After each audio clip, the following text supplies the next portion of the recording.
We're going to continue our conversation with the Bengals Director of College Scouting, Mike Potts, and get into day 3 of the draft. But overnight, we got a little bit of information about the Bengals schedule. They're playing on New Year's Eve, the Kansas City Chiefs. So let's talk about that before we dive in to the draft conversation. You are Locked On Bengals, your daily Cincinnati Bengals podcast, part of the Locked On Podcast Network, your team every day.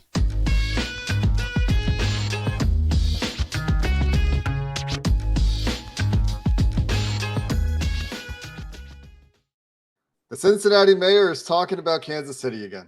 I'm Jake Lisco. He's James Rapine. We are the Locked On Bengals podcast on the Locked On Podcast Network, covering your team every day. You can subscribe to this podcast on YouTube or anywhere you get your podcasts, so you get our episodes delivered to your devices as soon as we upload every day, depending on how your podcast platform of choice works.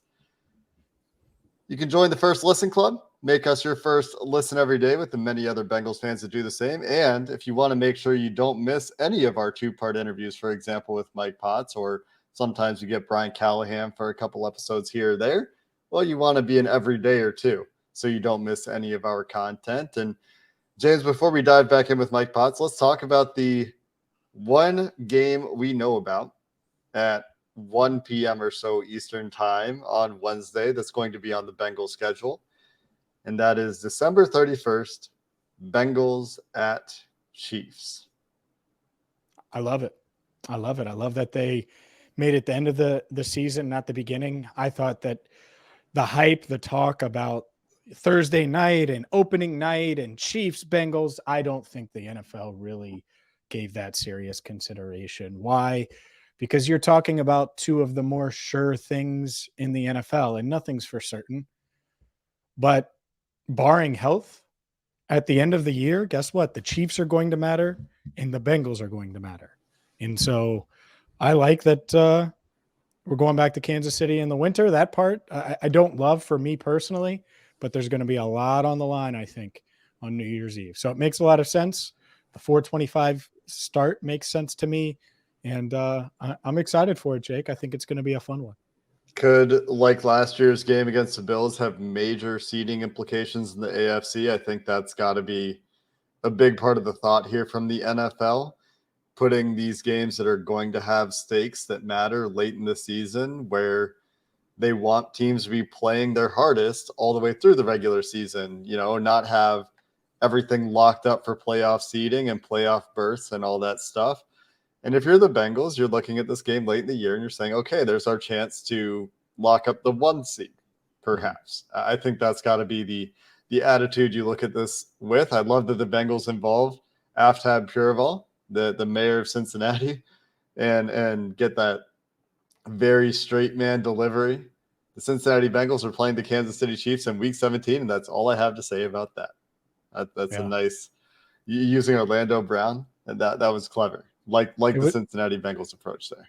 It was well done for sure. And the social media team embracing it, and Aftab doing what a lot of people wouldn't do, right? Poking fun at himself and then using Orlando Brown Jr., who's obviously on the other side of it. I liked it all around. It was a heck of an announcement. And the other schedule note before we get to Mike Potts, no international games, which I'm not mad about. It's coming. Don't worry, Bengals fans. They will have to play an international game soon, but not happening in 2023. And we'll keep our eyes on how many primetime games are coming and where these home games, away games line up. A lot of people talking about the Reds being at home on that opening week. Maybe the Bengals have to go on the road this year to start the season after getting a couple of home openers. Just play at night. Yeah. Play on Monday night. Sunday night, Monday night, both seem like great options. The last note for me before we dive back in with Mike Potts and talk about day 3 of the draft and some other cool behind-the-scenes stuff. He was very generous with giving us some of that cool peek behind the curtain kind of information in this interview. It's going to be 2 years in a row during the regular season that the Bengals go on the road to play Kansas City just because of the way the schedule works out. So it's going to be very interesting if these teams meet in the playoffs again to see where that game is, to break either a streak of games in Kansas City and give one game in Cincinnati in the middle there, assuming Cincinnati could finish with a higher seed, or to see whether it might be 4 games in a row in Kansas City, which would be a quirk of the schedule, would be kind of wild. But we'll find out about all that stuff later. We'll talk about the schedule tomorrow when we have our full look at it. We already know who the Bengals are playing, but it's always cool to see the primetime games, the road trips, the home stands, and the timing of everything. And Jake, I'm becoming a Kansas City barbecue expert right now. I'm not going to lie to you. We just go there every single winter. It seems like it's an annual tradition. So that's going to continue. First New Year's in Kansas City. That'll be interesting. But it certainly won't be as fun as our conversation with Mike Potts. And we started with Chuck Sizzle, Charlie Jones, the Bengals' 4th-round pick. On day 3, you finally get to the offensive side of the ball for the first time since, Cordell Volson, really. A lot of picks there on the defensive side of the ball. And breaking the mold a little bit with both of the receivers you drafted, and maybe we can just group them together and start with that conversation. Historically, it seems like a lot of the receivers you guys draft, especially early, have really early production in college too. You have that freshman, sophomore, age 19, age 20 breakout years for those guys where they're out there dominating the competition at a young age. Charlie Jones has to go through a few schools, takes him a little bit of time to get an opportunity, finally gets an opportunity, gets that full year, is incredibly productive in his last year in college, but is coming out and is going to be 25 as a rookie, but has the athleticism that you're looking for, the refinement that you're looking for, and that 1 year of elite production. How do you, I guess, maybe is that a distinction without a difference where that production happens, or is there actually a difference for you this year where you were comfortable picking Charlie Jones despite not having that early production? I think ideally you want to see the production early and often throughout their whole career. But at the same time, you've got to evaluate everything. He started his career at Buffalo, then bet on himself and went to Iowa, who's obviously more of a traditional run game and play defense, not the highest octane passing offense recently. So you just have to evaluate who's throwing him the ball, who's around him, what other weapons. And at the end of the day, you have to evaluate the whole picture. Would we have loved to seen 4 straight years of high-level receiving production, regardless of what school he's at, regardless of what quarterback he's playing with? Absolutely. But at the end of the day, maybe you don't get him in the late 4th round if there isn't some of that age concern, some of that, production concern, throughout his whole career, red flag, whatever you want to call them. None of these guys, obviously, guys that you're taking in the 1st round aren't perfect and don't check all those boxes, much less a guy that you're getting late in the 4th round. You're almost talking close to the top of the 5th round there. So we had him graded higher than that where he went, and we were really excited to get him. I think you take the age and maybe some of that production off of the table. Really is a pretty well-rounded skill set. He's one other slight knock that you'll hear on him is the size. He, I think, lost a little bit of weight, got down in the mid to high 170s to run, which, I mean, he's fast on tape. I think he would have ran fast regardless of what weight he was at, but he was up in the 190 range when I was through there. So I think he's naturally a little bit bigger than what you see on paper and what he was at the combine in his pro day. I think he was 175 and 176 at those 2 places, if I remember right. So that's a slight knock, but we think he can be at that 190 range, and that's something that we do after we draft these guys. We meet with our strength and conditioning staff, nutrition people, player development staff, just to set them up for success and talk to them about our exposures to them in the scouting process, and just trying to have them in the right weight, support set up off the field from a character standpoint, and just living their life off the field and all that. So those are conversations that we've already had with Charlie specifically. But like I said, when you take a couple of those concerns away, he's a really well-rounded player. I mean, he's a really polished route runner, excellent hands, quick at the top of the route, can run by people vertically. So, and then that's not to mention, one of the best things that he brings to the table is the special teams value as well. Punt return, kick return, on top of versatility on offense, being able to play inside and outside. So we're really excited about adding him and looking forward to seeing what he can do here for us. Did you throw to him?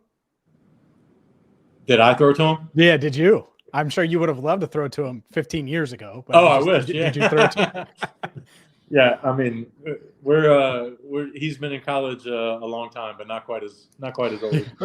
There you go. I do get to throw to some of the guys. I Yeah. still shake the rust off of my old throwing arm at some of the pro days and some of the guys that we bring in for tryouts and stuff like that. But no, I did not throw to him. I would have loved to have him back in my college days or post college playing career because he's a hell of a player. We'll get back to our conversation with Bengals college scouting director Mike Potts in just a second. But today's show is brought to you by Built Bar, the #1 protein bar on the planet.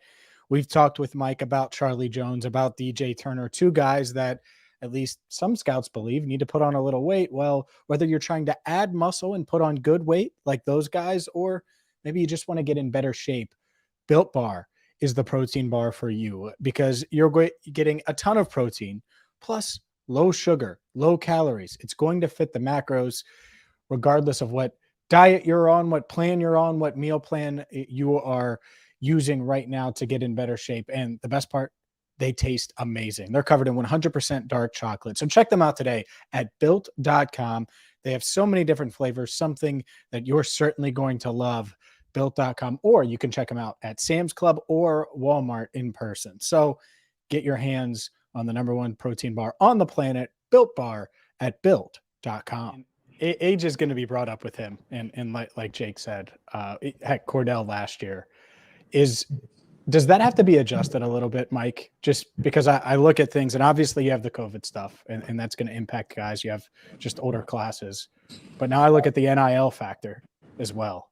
And guys are going to make money in school, might be more willing to stick around for another year. Are guys going to be a little bit older coming out, you think, moving forward? I do think so. I do think you'll have guys once we get past this COVID timeline, I guess you would say, in the next year or two. Hopefully, you don't have 60-year seniors as much anymore. But I do think there'll be a lot of some of those juniors, third or fourth year juniors that typically would have been, let's say mid or late round, day 2, day 3 type of picks in the draft. Those guys a lot of time would come out. But now if they can get paid, in some cases, millions of dollars in college, that makes their decision to stay a lot easier. So now the typical junior that's, let's say, 21 years old coming out, maybe that junior is now staying and isn't coming in, entering the league until they're 23 years old in a lot of cases. So I do think it's getting a little bit older. Hopefully after the next couple of years, we won't have many more 24, 25-year-old guys. But again, it's just part of the puzzle. We're not going to eliminate a guy just because he's older. And in some cases, him being older and having more reps and more maturity under his belt, it can be a positive as well. Andrei Iosivas, the other wide receiver you guys drafted on day 3, pretty similar in some ways. A little bit older coming out, 23 and a half around the time of the draft. Crazy athlete. Even more so than Charlie Jones, who looks like a good athlete. Crazy athlete in Iosivas. Really good production, especially late in his career at Princeton. He's been referred to a bit as a ball of clay. Have heard that a few times. Heard Brian Callahan mention that to Dave Lapham, I think. Can you talk a little bit about that pick? Because he did have the productivity. It's not like it came out of nowhere. And like Charlie Jones, looks like he has really good hands to me. Yeah, we're really excited about Andrei. Another guy that we brought in for a visit just to get in front of everybody. Obviously, the Brown family has the Ivy League roots, so that was a good connection there to get them in front of Andrei.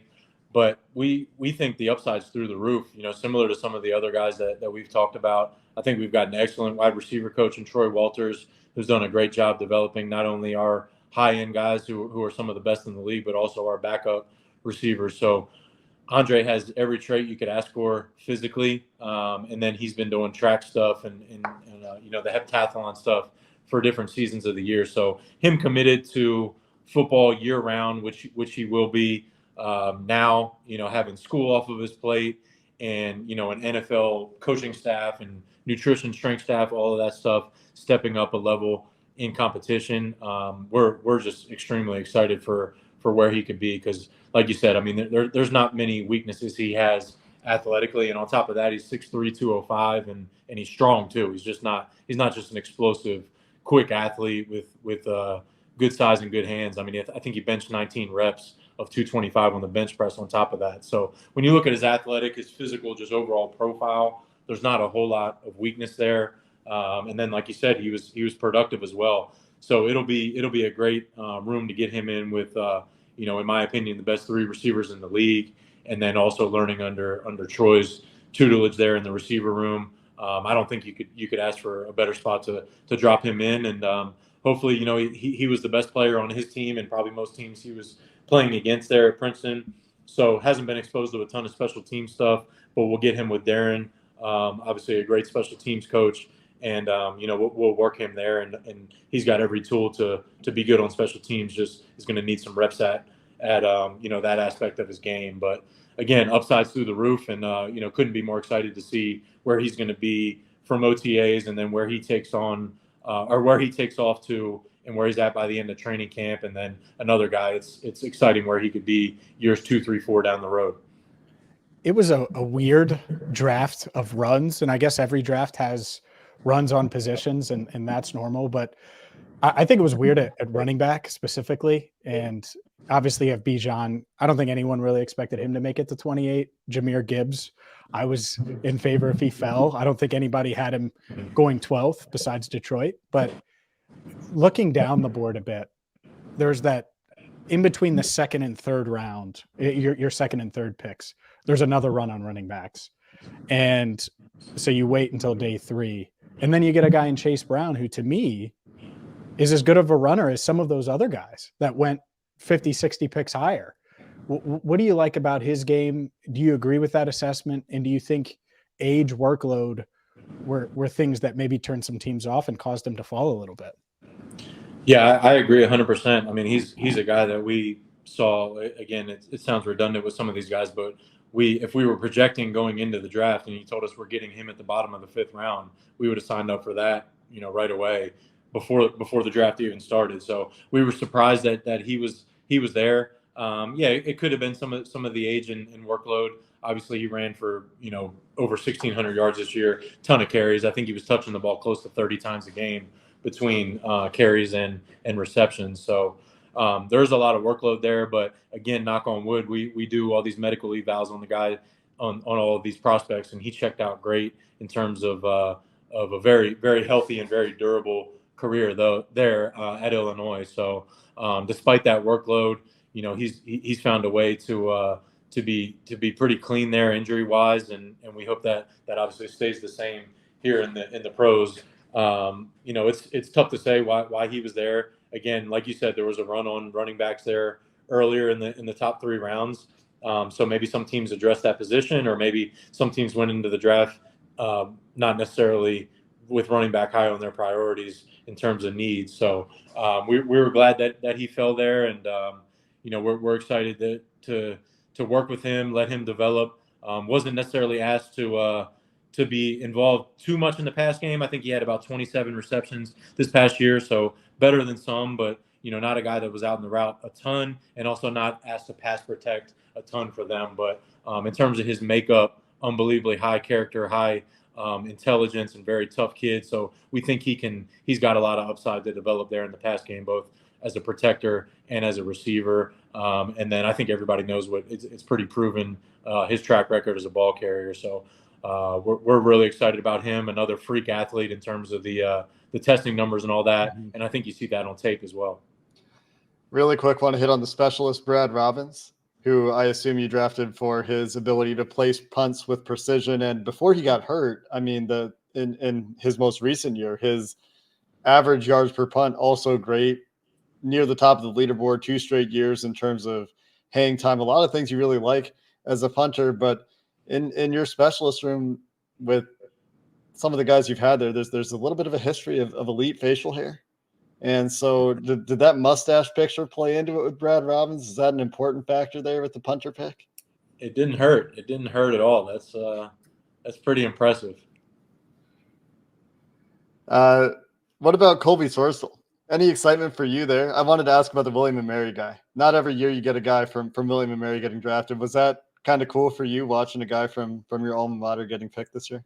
It was cool. He went there in the 5th round, so I was happy for him. He's a guy that we liked throughout the process. I don't mean to be commenting on another team's player at all, but it is it does, you know, kind of strike a chord a little bit there with me, with my alma mater. So I was very happy for him. We brought him in for a visit, got to know him a little bit, and spent some time around him. So we think highly of him and think he'll do good things there.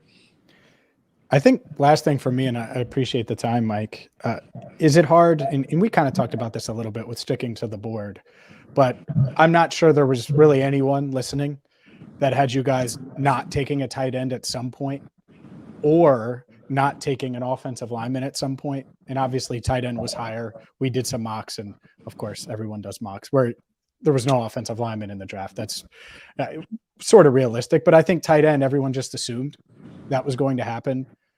Was it tough at some point not to look up and say, oh, well, we haven't gotten a tight end? Because I'm sure at least in most, I don't want to speak for you, but in a lot of the mocks that you did internally, you went home with the tight end in one of the 7 picks or 8 picks that you ended up having. Yeah, I think it goes back to, like we were talking about, playing the board. And ideally, would we have liked to address the tight end position? Absolutely. But like I mentioned, players didn't necessarily get swiped out in front of us in terms of the overall depth of the board. But we felt in certain rounds we would have been reaching a little bit, maybe to fill a position in need, more so than taking the best player available. So, you know, the conversations that we've had, you know, really rounds 1 through 7, that's how it played out. And I've commented before, you know, I mean, there was everybody knows it was a really good tight end class. There was a lot of tight ends that we liked in this class, but as you work through it, as we've mentioned, the medical, the character, the scheme fits on guys. Sometimes guys get lower down maybe our board, or even driven up the board higher than maybe what the consensus would be publicly. So, you know, there's guys that maybe would be off our board, whether it's for character or medical reasons, and we can't necessarily take them at the round that maybe they would have been projected to be. So, you know, it's something that we had to just stay true to the board, stay true to our evaluations, and it drove us to taking players outside of the tight end position, obviously. You know, that wasn't by design, and that's something that we'll continue to look into with guys that are still available, whether it's free agency, whether it's trades, or, you know, at the waiver wire on cut down time. Obviously, you want to address every position you can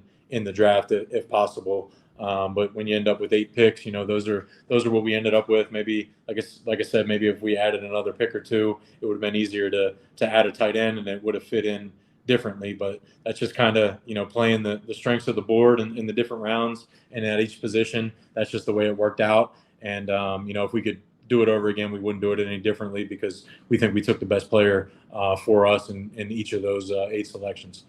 Well, maybe next year.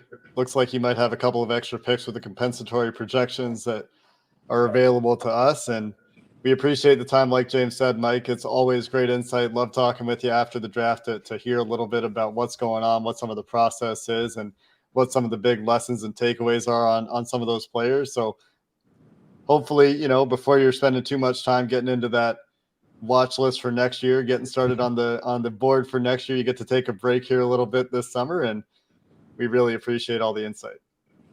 Always good talking to you guys. I appreciate you having me. Mike Potts, absolutely great on this podcast, gives great answers, excellent insight into the players the Bengals picked. Love to hear about the evolution of the draft process and things that we don't even think about throughout this interview. And that's why we like to talk to him every year after the draft. Also want to thank real quick Emily Parker, if she's listening, for helping us to get that interview set up.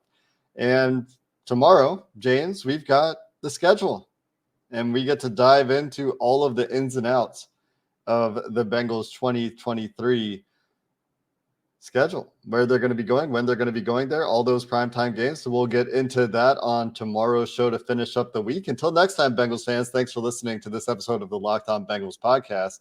Hoo day, and have a good one.